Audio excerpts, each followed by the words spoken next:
there's no rules in this game. You can have the best bred horse in the book, most expensive horse. That doesn't mean that they're going to run. I like to look at the specimen and find something that I like about it. And if he doesn't have a pedigree, it just means it's cheaper for me. That's all. The first thing I look for is stallion power. We want to see what the depth the cell's got.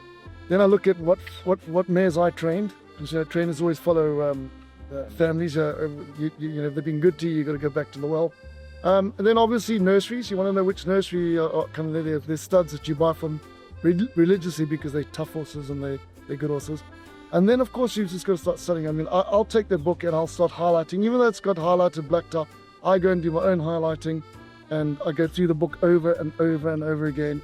But that's generally Marky's job. He sits through the catalogue first, and I prefer to look at them at the sales, and then I just find that I'm not swayed by pedigree and go and stand there and think, well, I have to like this horse, where, you know, I probably don't like it.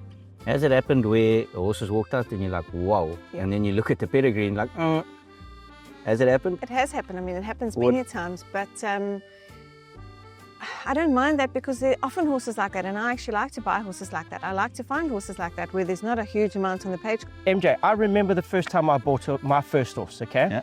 Yeah. Unfortunately, in those days, my brother wasn't so much involved because now I had to do it on my own.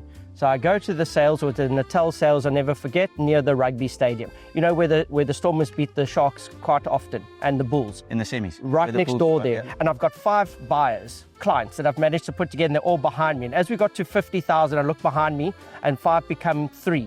And then when we got to 70, I looked behind me, and 3 had become 2. And eventually when I got to about 80,000 Rand, I looked behind me and all those clients had disappeared. So I got caught with my first horse. What was it called? And that's how Snaith Racing started. And bad horse or decent horse? Useless. Well, maybe you obviously changed your theory since then. I learned a lesson very quickly that day. Ek kyk eers wat ek na kyk is die startfonds. Ja. En dan kyk ek die startfonds wat ek kan bekostig.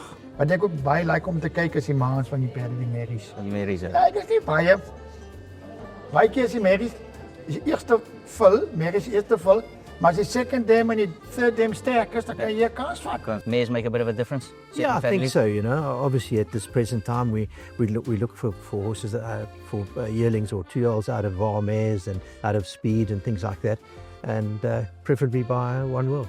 As ek 'n pet koop vir R50,000 en 'n pet van R1 miljoen klop my.